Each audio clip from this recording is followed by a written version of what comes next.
Welcome to D6. This is Professor Vinod Kumar. ఈరోజు మనము మార్వాడి, గుజరాతీ, రాజస్థానీ, పంజాబీ, హర్యానా లాంటి మొత్తం ఉత్తరాది, ఢిల్లీ లాంటి వ్యాపారులు ఇలా దక్షిణాది ప్రాంతంలో కబ్జా వేసి ఇక్కడున్న మొత్తం వ్యాపారాలన్నీ అంటే ఇక్కడున్న ప్రజల యొక్క వ్యాపారాలన్నింటినీ కొల్లగొట్టి ఎప్పుడో ఒక 100 సంవత్సరాల క్రితమే ఇక్కడికి వచ్చి ఈ హైదరాబాదు దక్షిణాది క్యాపిటల్ సిటీతో పాటు మొత్తం దక్షిణాదిలో ఉన్న అన్ని రాష్ట్రాల క్యాపిటల్ సిటీతో పాటు గ్రామాన్న ఇవాళ వాళ్ళే వచ్చేసారు.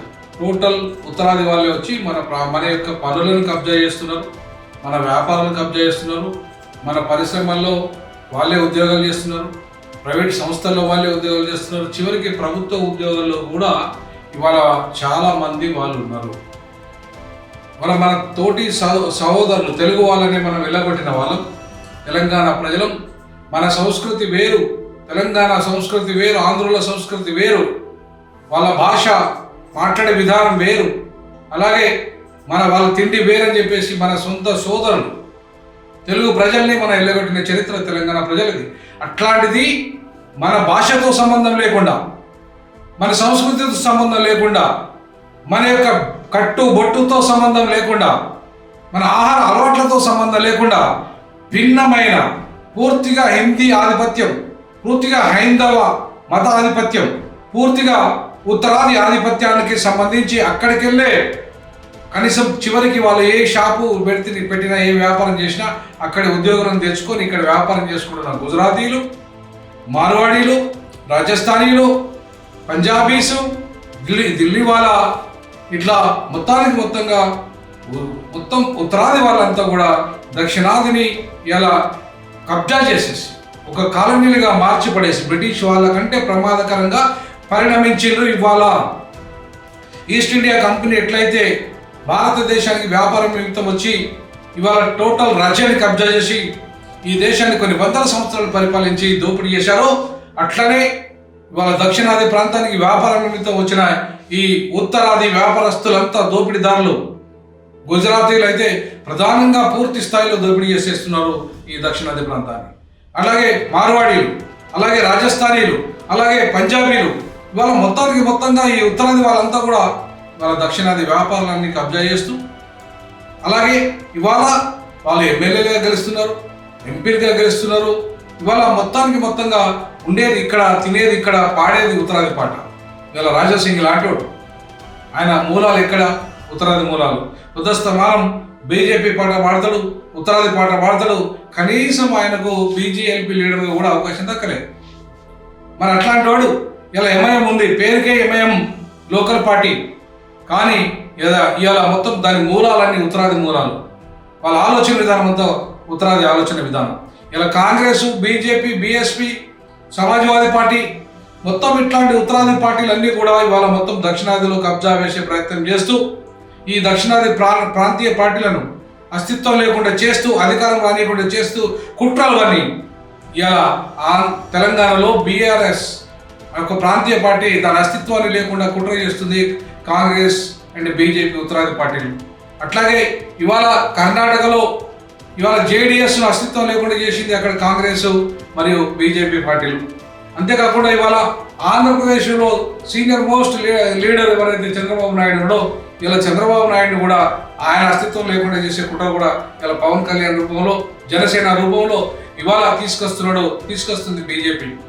అండ్ కాంగ్రెస్ కూడా షర్మిలను అక్కడ ఇలా పావుగా వాడేసి తిరిగి మళ్ళీ చంద్రబాబును క్లోజ్ చేసేసి అక్కడ కూడా ఇలా బీజేపీ కాంగ్రెస్ నువ్వా నేను అధికారం రావాలని ఒక కుట్రలు పన్నాగాలు పన్ని, ఉత్తరాది పన్నాగాలు పన్ని ఇవాళ ఇక్కడి వాళ్ళని పావులుగా వాడుకొని మొత్తంగా ప్రాంతీయ పార్టీల అస్తిత్వం లేకుండా చేస్తున్న చరిత్ర ఇవాళ మనకు కనపడుతుంది. పక్కకే మొన్నటిదాకా ఒడిశాలో బీజేపీతో పొత్తు పెట్టిన బీజేడీ పని ఏమైంది? బీజేడీ కంప్లీట్గా క్లోజ్ అయిపోయి ఇవాళ బీజేపీ పూర్తి స్థాయిలో ఆధిపత్యం చేసే పరిస్థితికి వచ్చింది. మహారాష్ట్రకు వచ్చేస్తే నిన్నగాక మొన్న జరిగిన ఎన్నికలు చూస్తే షిండే ముఖ్యమంత్రి కాస్త ఉప ముఖ్యమంత్రిగా మారిపోయాడు.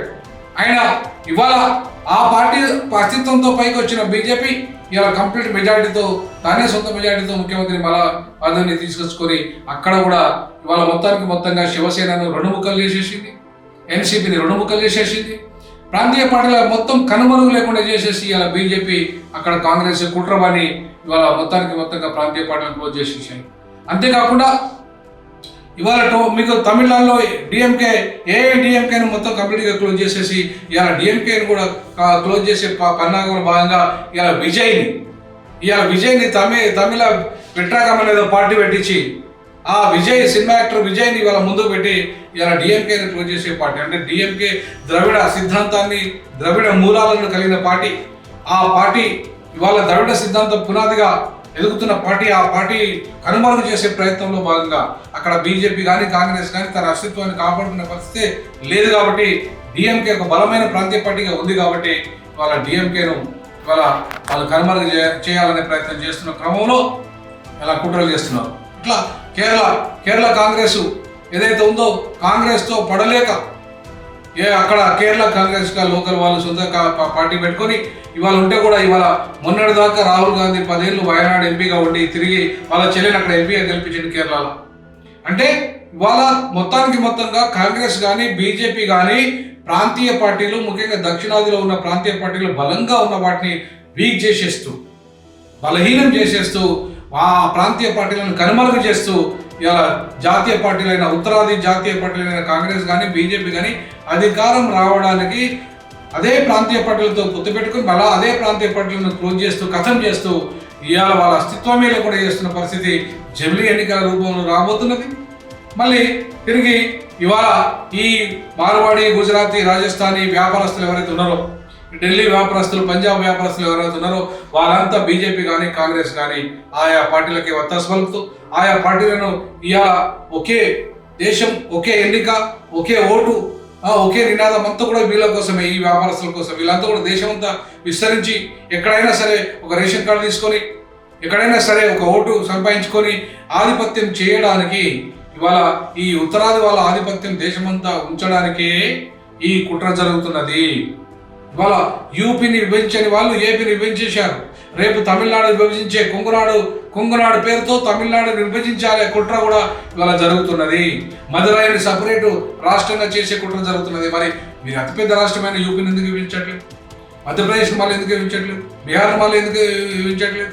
అంటే మీరు మీ యొక్క అత్యధిక జనాభా కలిగి 303 ఎంపీ స్థానాలను మీరు బదిలపరుచుకొని కాపాడుకోవడానికి ఉత్తరాది ఆధిపత్యాన్ని పెంచుకోవడానికి ఇవాళ ఏదైతే కుట్రలు జరుగుతున్నాయో ఆ కుట్రలు జమిలీ ఎన్నికల పేరుతో జరుగుతుందో ఆ జమిలీ ఎన్నికలు ఇవాళ పెను ప్రమాదంగా మారిపోయి ఇలా ఒకే దేశము ఒకే ఎన్నిక ఒకే దేశము ఒకే ఎగ్జామ్ నీట్ కానీ క్లాట్ కానీ అట్లాగే ఒకే దేశం ఒకే రేషన్ కార్డు ఇవన్నీ కూడా ఉత్తరాది వాళ్ళ ప్రయోజనాల కోసం మాత్రమే బీజేపీ ఉత్తరాది ఆధిపత్యాన్ని హైందవ మతాధిపత్యాన్ని హిందీ భాషాధిపత్యాన్ని ఉత్తరాది ప్రాంత ఆధిపత్యాన్ని కాపాడడంలో భాగంగా ఈ నినాదాలు తీసుకొచ్చి ఇలా జమిలీ ఎన్నికల్ని మన మీద బలవంతంగా రుద్ది మొత్తం దక్షిణాది ఈశాన్య రాష్ట్రాల్లో ప్రాంతీయ పార్టీ లేకుండా 2 పార్టీలు ఈ దేశంలో ఉండే విధంగా అది ఒకటి కాంగ్రెస్ ఒకటి బీజేపీ ఈ 2 ఉండాలి.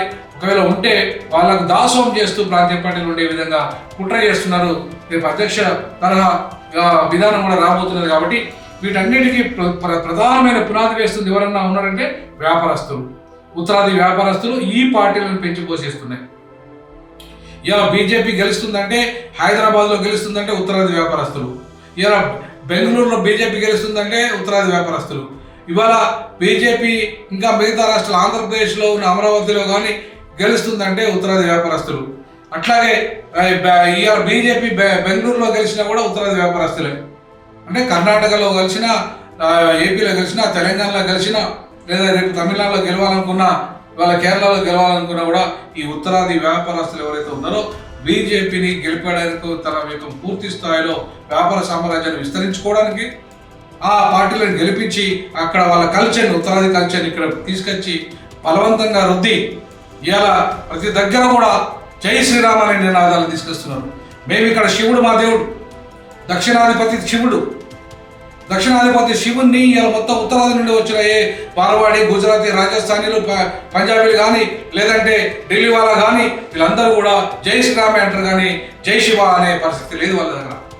సో జై శివ దక్షిణాధిపతి అయిన మా శివుని కొలిసే పరిస్థితి లేదు, ద్రవిడుడు నల్లవాడైన మా శివుని కొలిసే పరిస్థితి లేదు. ఇలా నీలం రంగున్న రాముడు ఉత్తరాధిపతి, ఆర్యుల వారసుడు. అందుకే వర్ణాశ్రమ ధర్మాన్ని, కుల వ్యవస్థను సపోర్ట్ చేశాడు రాముడు. అదే వర్ణాశ్రమ ధర్మాన్ని, కుల వ్యవస్థను వ్యతిరేకించాడు శివుడు భార్యను సగ భాగం ఇచ్చాడు. శివుడు ఇవాళ ఒక్క బ్రాహ్మణుడు కూడా శివాలయంలో పూజలు చేయరు. ఎందుకు చేయరంటే శివుడు దళితుడు, శూద్రుడు, దక్షిణాది వాడు, నల్లని వాడు, ఒక రకంగా అంటరాని వాడు శివుడు. అందుకే దక్షిణ దిక్కు ఏది పెట్టుకోవద్దని చెప్తారు. అంటే ఈ దక్షిణాధిపతి అయిన శివుణ్ణి ఇవాళ అవమానపరిచే విధంగా శివాలయాలను పట్టించుకోకుండా, శివాలయాలను డెవలప్ చేసుకోకుండా పూర్తిగా వైష్ణవ ఆలయాలనే ఇవాళ డెవలప్ చేస్తున్న చరిత్ర ఇవాళ రేవంత్ రెడ్డిది ఉంది, ఇవాళ చంద్రబాబు నాయుడు ఉంది. అట్లాగే ఇక్కడున్న దక్షిణాది రాష్ట్రాల్లో కూడా వైష్ణవ దేవాలయాలనే, ఎక్సెప్ట్ తమిళనాడులో తప్ప వైష్ణవ ఆలయాలను బాగా అభివృద్ధి చెందిస్తూ ఇవాళ వాళ్ళు ఉత్తరాది ఆధిపత్యాన్ని ఇవాళ పూర్తి స్థాయిలో కొనసాగిస్తున్నారు. కాబట్టి స్వచ్ఛందంగా మనం ఉత్తరాది వస్తువులను బహిష్కరిద్దాం. ఉత్తరాది ఎవరైతే వ్యాపారులు ఉత్పత్తి అమ్ముతున్న వస్తువులన్నింటినీ స్వచ్ఛందంగా బహిష్కరిద్దాం. మన దక్షిణాది వాళ్ళ వ్యాపారాలు, ముఖ్యంగా తెలంగాణ వంటకాలని, తెలంగాణ వ్యాపారాలని, తెలంగాణ బడుగు బలహీన వర్గాలు ఎవరైతే ఉన్నారో వాళ్ళు చేస్తున్న వృత్తి కళాకారులు ఎవరైతే ఉన్నారో వాళ్ళు చేసేది కొందాం. వాళ్ళు ఉత్పత్తి చేస్తున్న చేనేత వస్త్రాలు ధరిద్దాం. అట్లాగే మన వాళ్ళు ఉత్పత్తి చేసే వస్తువులను ఫస్ట్ ప్రియారిటీ ఇద్దాం. దక్షిణాది నుండి ఏదైతే ఉందో వాళ్ళకి పన్నులు కట్టకుండా ఇవాళ మొత్తం జీరో వాళ్ళు అమ్ముతున్నారు, ఇవాళ జీరో బిజినెస్ చేస్తున్నారు, హవాలా బిజినెస్ చేస్తున్నారు. మొత్తంగా ఇక్కడ దక్షిణాదిలో ఉన్న మొత్తం పెద్ద లక్షల కోట్ల రూపాయల వ్యాపారం చేస్తున్న ఉత్తరాది వాళ్ళ యొక్క వ్యాపార వస్తువులని, ఏ వస్తువును కొనకుండా వాళ్ళు చేస్తున్న మోసాలని, వాళ్ళు కట్టని పన్ను విధానాలని ఇవాళ వ్యతిరేకించే విధంగా ఇలా మనం ముందుకొద్దాం. ఇవాళ దక్షిణాది అస్తిత్వాన్ని, ఆత్మగౌరవాన్ని కాపాడుకోవాలంటే ముందు దక్షిణాది వ్యాపారస్తులని ఇక్కడికి నిలబెట్టాలి. దక్షిణాది దోపిడీ వ్యాపారస్తులని, దక్షిణాదిని దోపిడీ చేస్తున్న ఎవరైతే ఇంకా రాజకీయ నాయకులని, దక్షిణాదిని అణిచివేస్తున్న ఈ రాజకీయ పార్టీలను, కాంగ్రెస్, బీజేపీ లాంటి ఉత్తరాది పార్టీలను ఇలా దక్షిణాదిలో లేకుండా చేద్దాం. ఆ దిశగా దక్షిణాది ఉద్యమాన్ని మన దక్షిణాది జాయింట్ యాక్షన్ కమిటీ త్వరలోనే కార్యాచరణ తీసుకోబోతున్నది. దక్షిణాది సంబంధించిన ఏ కార్యాచరణ ఇవాళ దానిలో భాగంగానే D6 ఛానల్ కూడా పూర్తి స్థాయిలో తన యొక్క కార్యాచరణ రూపొందించుకోబోతున్నది. 2025 సంవత్సరం ఆర్ఎస్ఎస్ 100 ఏళ్ల కుట్రల్ని ఇవాళ అఖండ భారత్ నినాదం పేరుతో మొత్తం పూర్తిగా ప్రాంతీయ పార్టీలను క్లోజ్ చేసేసి ఈ దేశంలో హైందవ ఆధిపత్యాన్ని, ఈ దేశంలో ఆర్ఎస్ఎస్ ఏవైతే కుట్రలు ఉన్నాయో, ఇది మైనార్టీలను అణిచివేసే కుట్ర, ముస్లింలను, క్రైస్తవులను అణిచివేసే కుట్రలు, షెడ్యూల్ కులాలని విభజించే కుట్రలు, అట్లాగే మిగతా బీసీ వర్గాలను విభజించే కుట్రలను వాళ్ళ ఖండించే విధంగా మనం ముందుకెళ్దామని తెలియజేస్తూ, ముఖ్యంగా దక్షిణాది వ్యాపారస్తులారా, కోమటి వ్యాపారస్తులారా, లోకల్ వ్యాపారస్తులారా, ఇవాళ కింది కులాల బీసీ, ఎస్సీ, ఎస్టీ, ముఖ్యంగా మైనార్టీ వ్యాపారస్తులారా, మీరు ముందుకు రండి. మీకు సపోర్ట్గా దక్షిణాది జాయింట్ యాక్షన్ కమిటీ ఉంటుంది. మీ వ్యాపారాలను ప్రోత్సహిస్తుంది. స్వచ్ఛందంగా మన ప్రజల్ని ఈ ఉత్తరాది వ్యాపారం చేస్తున్న ఏదైతే దోపిడీ వ్యాపారం ఉందో, దోపిడీ వస్తువులని స్వచ్ఛందంగా బహిష్కరిద్దాం. కథలు రండి అని విజ్ఞప్తి చేస్తూ, దక్షిణాది ప్రజలంతా మన ఛానల్ని, మన ఉద్యమం కోసం, మన అస్తిత్వం కోసం ఉన్న D6 ఛానల్ని సపోర్ట్ చేయండి, ఫైనాన్షియల్గా సపోర్ట్ చేయండి ఉద్యమానికి. అట్లాగే మీరు సబ్స్క్రైబ్ చేసుకోండి, ఛానల్ని షేర్ చేయండి, లైక్ చేయండి. జై సౌత్ ఇండియా, జై దక్షిణాది, జై దక్షిణాది.